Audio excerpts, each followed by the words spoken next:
So yeah, the Anthem VIP demo has begun, and well, things have gone as bad as they could have for BioWare. Just look at this tweet from Anthem executive producer Mark Dara. That one GIF has described the experience for many. See, from my personal experience, the demo began with a short story scene telling us, the player, what we need to know when we head to a loading station for the start of the gameplay experience or the first mission that we're given. And when the loading screen pops up, well, I get stuck looking at it for 10 minutes before restarting the demo, and luckily, I got in. And that first mission, well, it was fine. The story, I really cannot tell if it's any good. Gameplay was fine, nothing crazy. I did enjoy the combat. The world is certainly beautiful, love the graphics. I mostly dig the music. Enemy AI does not seem all that great and are bullet sponges, which I know some people may like, while others maybe not. But then, after this mission was complete, another story scene came, and when it came to load up for the next gameplay mission, well, once again, the game got stuck at the loading screen. After restarting the game multiple times, I got back in, and well,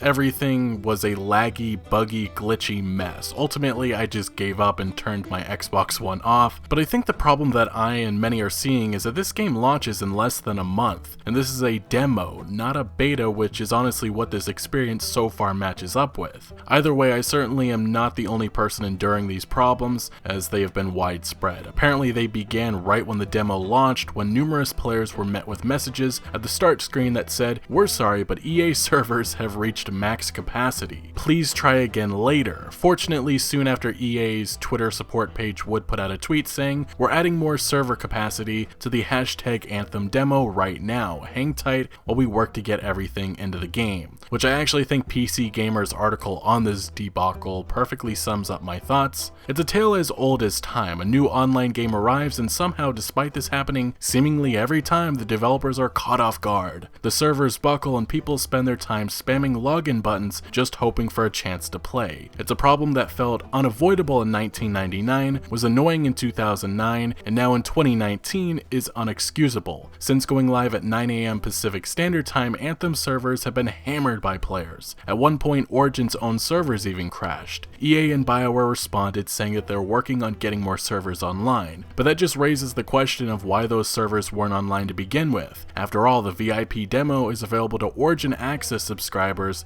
and those who have pre-ordered. BioWare and EA should have had an idea of exactly the maximum number of players who might be trying to get into the demo today. Given how many people can't play, something is not adding up. If this is how bad things are in a demo only open to a select few, what can most players expect when they try to play next week during the demo that's available for anyone to try for free? What about 2 weeks after that when Anthem launches? It's probably not a great sign when the smallest sample size overloads servers weeks before an exponentially larger one is due to jump into a game. Look, that is exactly my feeling on this. If this were a beta, sure, maybe I'd be more understanding, but this is a demo weeks before launch with only a limited amount of players. This is a terrible start, and I've said it for a long time, first impressions matter. Other online games that have launched recently, Red Dead Online, Fallout 76, have endured similar issues, and I just don't understand how this keeps happening, but I will say in the case of Anthem, this is a much more widespread issue. Now, in regards to these issues, EA has given Polygon a statement which says, "The Anthem VIP demo is experiencing extremely high demand, and our team is working to open up more server space and get more players online so all registered players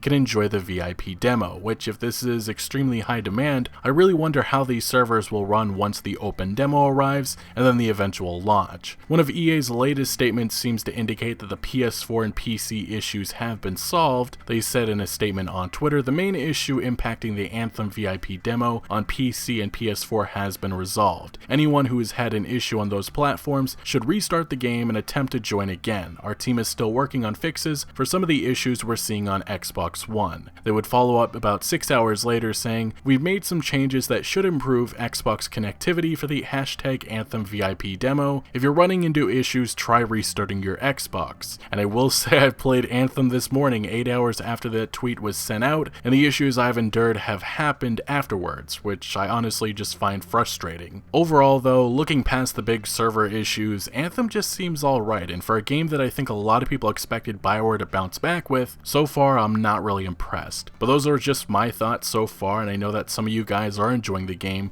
which is great. Honestly speaking, I probably won't be playing too much of Anthem, as one of my most anticipated games of the year releases a week before. But I do have concerns with Anthem, and I really hope that EA does not pull an EA and pull the plug on BioWare if Anthem fails to succeed in sales, which I fear may be what happens. EA is a slimy, greedy publisher that has shown time and time again that they will cut costs by canceling games and shutting down studios that are not succeeding financially. Just look at what happened to Visceral Games and the long list of other studios and games that were cancelled and shut down. Now for the second part of this video, I wanted to switch gears a little bit and discuss a bunch of sales numbers which reveal what games were the big successes and failures of 2018. So the following information comes from US NPD Group analyst Matt Piscatella, who revealed that Red Dead Redemption 2 was the best-selling game of the year. Analysts all year have predicted that it would be a battle between Black Ops 4 and RDR2 for the top spot, but it appears that Rockstar Games got the win, which likely means that in just 2 months in 2018, over 20 million copies of Red Dead Redemption 2 was sold, which is actually insane. Additionally, it was previously revealed that RDR2 made $725 million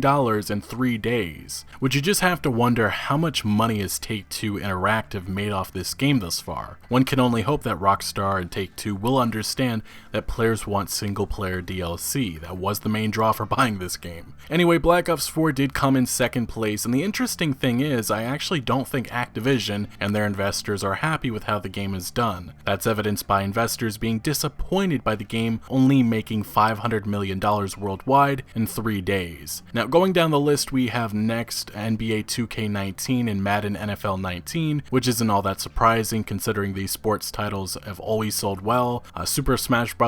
Ultimate then follows at the number 5 spot, which is probably the most surprising success. The game was only available in December and still managed to make it into the top 5, which just shows how anticipated this game was. Insomniac Games scores a huge win with Marvel's Spider-Man coming in at number 6, which as we know previously it had sold 3.3 million copies in the first 3 days of release, breaking a Sony sales record that was actually set by God of War. At the 7th spot is Far Cry 5, another game that was a big success, breaking franchise sales records for Ubisoft. At 8 we have God of War, which sold 3.1 million copies in just 3 days, which at the time was a Sony sales record. At number 9 is Monster Hunter World, which reportedly is Capcom's biggest selling game ever, with 10 million copies sold worldwide as of August 2018. But quickly going through the rest of this list, at the 10th spot is Assassin's Creed Odyssey, 11 is Grand Theft Auto 5, which is absolutely insane considering this game has been out for over 5 years, 12 is Mario Kart 8, 13th spot is FIFA 19, 14th is Battlefield 5, we'll get to that in a second, 15 Super Mario Odyssey, 16 Call of Duty World War II, 17 Dragon Ball Fighter Z, 18 The Legend of Zelda Breath of the Wild, 19 Super Mario Party, and the last one at the number 20 spot is Pokemon Let's Go Pikachu. Now looking at this list, easily the biggest shock is how badly Battlefield 5 and Fallout 76 did in sales. Based on previous sales numbers that were being estimated, it appeared that both games were performing poorly, but this kinda confirms my suspicions. Just looking at this analyst's original projections, you can see that he even expected both of these games to make the top 10. In 2015, Fallout 4 was reported as the second best-selling game of the year, being beat just by Call of Duty Black Ops 3. And in 2018, Fallout 76 did not even make the top 20. In 2016, Battlefield 1 was reported as the second best-selling game of the year, being beat by Call of Duty Infinite Warfare. And in 2018, Battlefield 5 dropped all the way to the 14th spot. I mean, even Battlefield Hardline performed better than Battlefield 5. But this is actually the first Battlefield game to miss the NPD's top 10 this decade, which obviously should be concerning for EA and the many investors. The problem with this game is many, not having a battle royale mode at launch, the Battlefront 2 loot box fallout, the general hate for EA, the numerous PR disasters, don't like it, don't buy it, another World War II shooter a year after Call of Duty did it, the last minute delay, the mediocre critic reviews, the missing features at launch, and the fierce competition from games like Red Dead Redemption 2 and Black Ops 4 is why Battlefield 5 really just was a disaster. Now with Fallout 76, I mean, no matter what, Bethesda was making a game game that clearly a lot of the fan base were not all that excited for. The lack of marketing and beta, which really was just early access, also did not help, but unfortunately Fallout 76 is just a game that needed much more development time, and it was rushed out the door incomplete, and for whatever reason Bethesda thought that they could fix it later. Critics and users both slammed the game with negative reviews, as the game just has way too many issues, many of which that are fundamental design decisions that just did not work. With already negative reviews and impressions, the numerous controversies that followed just gave consumers further reason to avoid the mess that is Fallout 76. 2018 really was an interesting year. I personally expected Red Dead Redemption 2